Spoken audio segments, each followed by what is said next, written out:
Impacto en Estados Unidos. Charlie Kirk, líder conservador y aliado del presidente Trump, asesinado durante un evento universitario en Utah. Tras días de tensión, las autoridades arrestaron al sospechoso. Le contamos todo en esta nueva edición.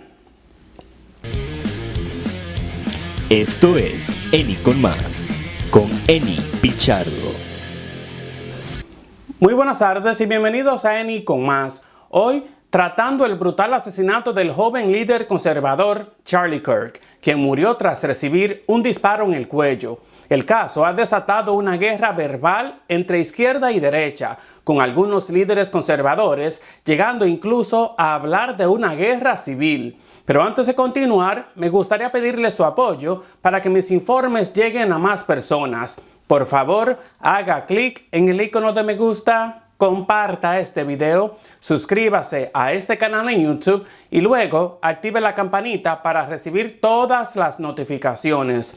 El sospechoso del tiroteo ha sido identificado como Tyler Robinson, un joven de 22 años residente en Utah. Según informan las autoridades, su padre lo reconoció como la persona que la policía buscaba después de que las autoridades difundieran fotografías. Su padre inicialmente le dijo que se entregara. Él se negó, pero luego cambió de opinión. Posteriormente, el padre llamó a un pastor que también es oficial de los U.S. Marshals, quien le indicó a Robinson que permaneciera en su hogar hasta que llegaran las autoridades.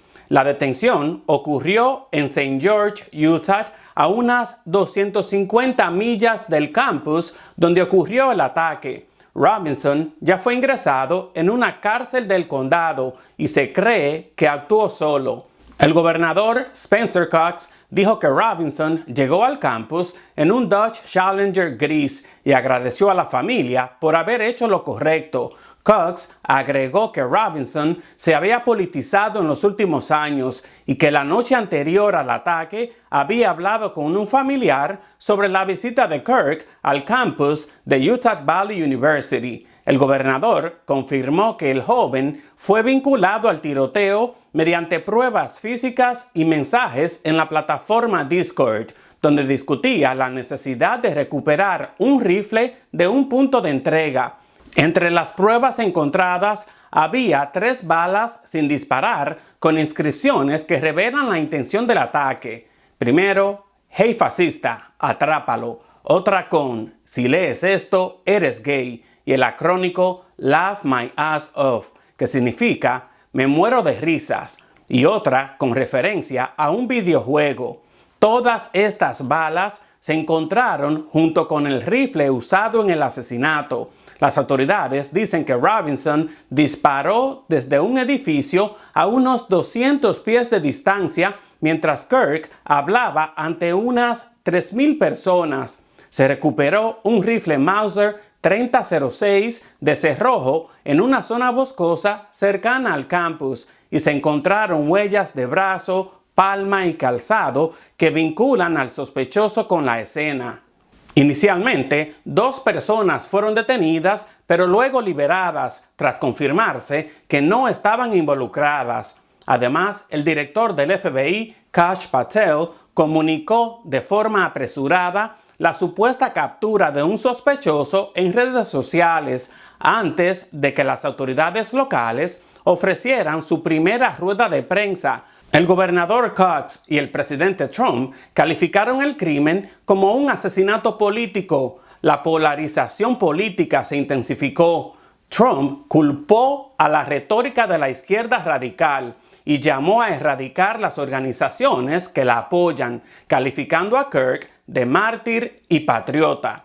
Mientras tanto, líderes de la derecha, desde Elon Musk hasta la congresista Marjorie Taylor Greene, elevaron el tono, algunos incluso pidiendo medidas extremas contra el Partido Demócrata. Otros, incluido el propio gobernador Cox, han pedido calma y reducir el tono de las discusiones para evitar más violencia. Para entender cómo un sospechoso pudo disparar frente a miles de personas y cómo se maneja la seguridad en eventos masivos, hablamos con el sargento retirado del Departamento de Policía de Nueva York, Johnny Núñez, quien tiene décadas de experiencia en patrullaje y seguridad. Acá les dejo la entrevista. Sargento Núñez, muchísimas gracias por acompañarme. Gracias a ti, Eni, siempre. Sargento, el atacante fue capturado tras ser entregado por un familiar. ¿Qué nos dice esto sobre cómo la colaboración de allegados puede facilitar la resolución de un caso así? Mira, déjame decirte que la colaboración del público es crucial en este tipo de casos y en todos los crímenes. La policía sin la comunidad no puede ser efectiva. Robert Peel, quien se considera el padre de la policía moderna, establece 11 principios, y en uno de ellos dice que esta relación simbiótica que existe con la comunidad y la policía es imprescindible. Su principio número 7 es que la policía es el público y el público es la policía. Interesante eso. El sospechoso logró subir, ex sargento, a un techo y disparar frente a miles de personas. ¿Qué tan complicado es asegurar un evento masivo y prevenir ataques de francotiradores? Mira, lo primero que tengo que decir es que, mira, la prevención nunca puede ser 100%. Tanto nosotros como los civiles, lo que hace la policía, lo que puede hacer es mitigar, minimizar el riesgo. Y en este caso, un evento masivo, al aire libre, hay muchas variables, ¿no?, que están presentes. Se aumentan más los riesgos. Y más en una comunidad relativamente pequeña, como es este caso en Utah. Ya vimos lo que pasó en Pensilvania, o sea, con el presidente del país.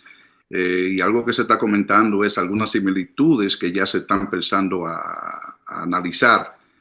Por ejemplo, el modus operandi, el perfil de los atacantes, el techo en común, o sea, por ejemplo, o sea que esto es preliminar todavía, pero esas son las preguntas que cuando se siga esta investigación, pues va a dar mucho, veremos a ver qué nos trae, pero ya se están comparando similitudes. Interesante que usted mencione estos detalles, sargento, porque se encontraron huellas, impresiones en el techo y un rifle Mauser 3006 en el lugar. Desde su experiencia, ¿qué nos dice esto sobre la planificación y el perfil del atacante? Gracias a Dios, que alegadamente se ha encontrado el presunto responsable de esto.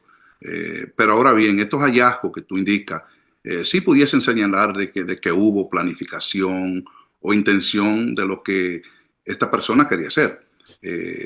Estaba mirando la conferencia hace un rato sobre este caso y supuestamente se encontraron casquillos que estaban marcados, estaban identificados con algunas palabras, con algunas gráficas. En un caso particular decía Antifa, antifascist, lo que quizás nos arroje un poco de luz sobre el motivo, porque ya está, el hecho ya se cometió. Ahora lo que sigue es qué motivó a esta persona, cuál fue la motivación que provocó para que esta persona decida hacer lo que hizo. Le pregunté sobre la seguridad hace unos segundos y debo mencionar que había policías universitarios y seguridad privada de Kirk en este evento. ¿Qué fallas comunes podrían permitir que un atacante logre disparar sin ser detectado? Mira, sí, así como tú dices, y déjame decirte que incluso he leído que Charlie Kirk siempre tenía una seguridad muy profesional, equipada, con vasta experiencia alrededor de sus eventos. Pero como que acabamos de decir, esto no es 100%, o sea, nada es 100% seguro. Ahora bien, como aludo al intento de asesinato de Trump en Pensilvania, y en este caso, aparentemente esta visión directa desde un techo, directo al marco, no estaba protegida en ambos casos. Entonces quizás en términos de flagelos ahí, quizás tenga que ver con los recursos disponibles, como tú dices, la seguridad universitaria, no tiene la misma preparación, pocos recursos quizás disponibles, la avanzada quizás, no sabemos, no contemplaron quizás estas amenazas que pudiesen venir desde un techo en el alrededor. y más luego de la experiencia que se vivió con Trump, pero eso se verá, se habrá un reporte post-incidente que es el protocolo y veremos a ver qué más información nos arroja.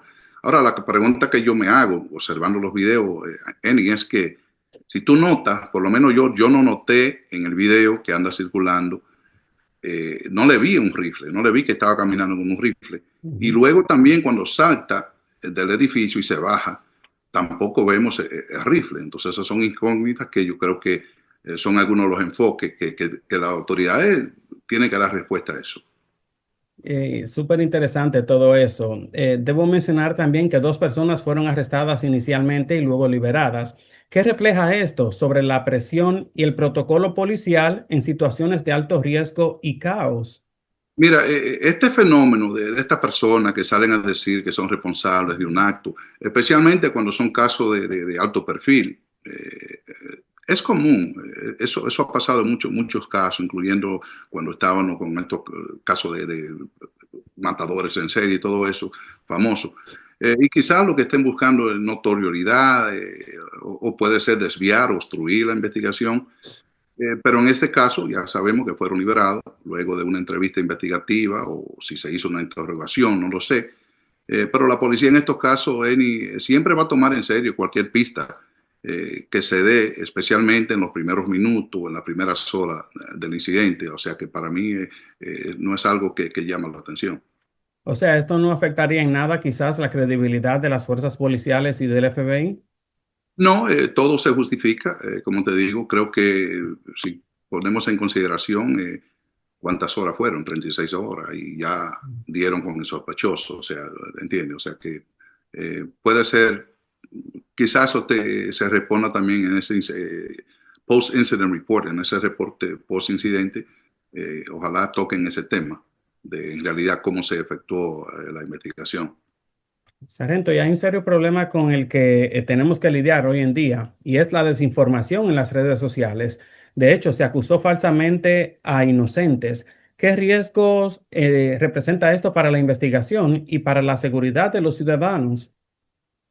Bueno, mira, las redes sociales, yo entiendo que es un arma de doble filo. Muchas veces yo digo que parte de que quizás, inclinando a lo positivo, ahora el sistema de cámara, todo por todos los lados, esto ha sido una herramienta crucial para los departamentos de policías, resolver este tipo de casos, porque hay cámaras por todos los lados, queda captado. Pero por el otro lado, eh, la desinformación es lo peor que tiene. Ese es el lado negativo porque debemos comprobar y verificar la información antes de compartirla. Y esto es lo que sucede en las redes sociales. Pero para la policía es crucial y para los organismos de investigación importante que a raíz de esto mismo en mala información que tú mencionas, se han cambiado los protocolos, donde antes la policía no hacía conferencia de prensa. Pasa en mi país, República Dominicana, que a veces pasan casos y la gente empieza a especular y ahí es que empiezan las acusaciones falsas, decir, mira, este fue. Por eso es crucial que en este caso sí lo hicieron rápidamente, que la policía, ese organismo de investigación, lo más pronto que puedan, de manera pública, hagan este tipo de conferencias para informar ya información verificada y esto quizá pueda mitigar eso a que no se siga propagando esa información falsa. Ahora, sargento, con la discusión desde ya sobre la pena de muerte y la politización del crimen, ¿cómo afecta la presión política y mediática al trabajo de las fuerzas del orden en un caso tan sensible como este? Sí, mira, ya este caso es sensible como otro, pero casi yo creo que en todos los casos, con lo que tiene que ver con la fuerza del orden, con lo que tiene que ver con el accionar policial, creo que esa parte no se afecta, no altera lo que la policía debe hacer, la respuesta a la investigación. Ahora bien, estos casos sí, mencionaste la palabra política, sí se politizan muchas veces, lo que despierta el debate. Ya sabemos el debate que hay con el control de armas, ya sabemos en este caso la pena de muerte que se está mencionando. Pero mira, debo decirte mi opinión personal, Eni, es que justamente esto nos debiera a todos reflexionar y entender qué es verdaderamente la libre expresión. Charlie Kirk Lo mataron simplemente por expresar lo que él pensaba, lo que le confiere la Constitución en su segunda enmienda, la libre expresión, que tú gozas de ella, de esos derechos también que son incluidos en la prensa, ¿no? Entonces, algo que me llamó la atención y que dijo, creo que fue el gobernador en esa conferencia que estaba mirando, el gobernador de Utah, es que las palabras no son violentas. Las palabras no son violentas, sino que la violencia es violencia. La libre expresión, precisamente, ¿qué es lo que protege? Protege el lenguaje ofensivo, ¿no? O como le llaman hoy, hate speech, o discurso de odio. Pero yo entiendo que no son las palabras o el discurso que mata. Mataste porque quisiste. Y finalmente, sargento, ¿qué recomendación le daría usted a estas personas, a la población civil, con esta situación que se vive en Estados Unidos, esta división política, los ataques que hemos visto entre izquierda y derecha últimamente? Mira, qué bien que me pregunta eso, porque precisamente creo que estaba escuchando el discurso, fue muy emotivo, y el gobernador le dio un mensaje directamente, especialmente a nuestra juventud. Y yo te digo, voy a hablar quizá de manera personal. Yo tengo 5 hijos y son opuestos totalmente en ese sentido, excepto uno ahora como que está despertando, digo yo. Entonces, pero ¿cuál es la lección? Es que vamos a compartir ideas. Yo puedo respetar, tú puedes tener ideologías diferentes y tenemos que aprender a reconocer eso. Y ojalá que la juventud, en estos casos son jóvenes universitarios en su mayoría que cometen esto, es que recordarle que el hecho de que yo no esté de acuerdo con tu posición, yo atacaría tu posición, pero ya de llevarlo a la violencia, pues ya que reconozcan esa separación. Y ojalá eso nos sirva de reflejo para la juventud, de que, porque ¿qué es lo que pasa? Yo he tenido conversaciones con alguna persona y prefieren no escucharme. Y mira, algo que también mencionó el gobernador, como te digo, fue muy emotivo, es que debemos dialogar, debemos tener un diálogo, podemos tener diferencias en criterios, en filosofía, en religión, pero respetémonos, vamos a aceptar nuestras diferencias, yo te acepto como eres y tú me aceptas como yo soy, pero no llevar a la violencia, porque cuando dejamos de hablar, y muchas veces me ha pasado, la persona simplemente no quiere, y eso es lo que Charlie Kirk provocaba. No podían argumentarle, ganarle un debate con palabras, con argumentos lógicos, lo que hacían eran que se iban. Entonces hacían silencio. Entonces el silencio a veces mata. Mientras nos mantengamos hablando, esto no va a ocurrir. Así que vamos a apreciar la libre expresión que tenemos y las palabras no son las que matan, es la violencia que mata. Bueno, sargento, como siempre, muchísimas gracias por su tiempo y su colaboración. Gracias, Eni. Bye bye. Charlie Kirk fue el fundador de Turning Point USA, una influyente organización juvenil conservadora en Estados Unidos. Cercano aliado del presidente Trump, se destacó por organizar conferencias y rallies en universidades, promoviendo valores conservadores y libertad de expresión entre jóvenes. Conocido por su carisma y liderazgo, Kirk se convirtió en una figura central del activismo político de la derecha estadounidense. Su asesinato ocurre en un clima ya marcado por el intento de asesinato contra Trump en julio y otros ataques políticos recientes. Eso es todo por hoy. Recuerde dejar su comentario porque me gustaría saber su opinión al respecto. Y no olvide compartir este video para que más personas se unan a la conversación. Yo soy Eni Pichardo y esto es Eni con Más, un breve informativo, siempre con la verdad. Y deseándoles a todos buen y bendecido fin de semana. Hasta la próxima.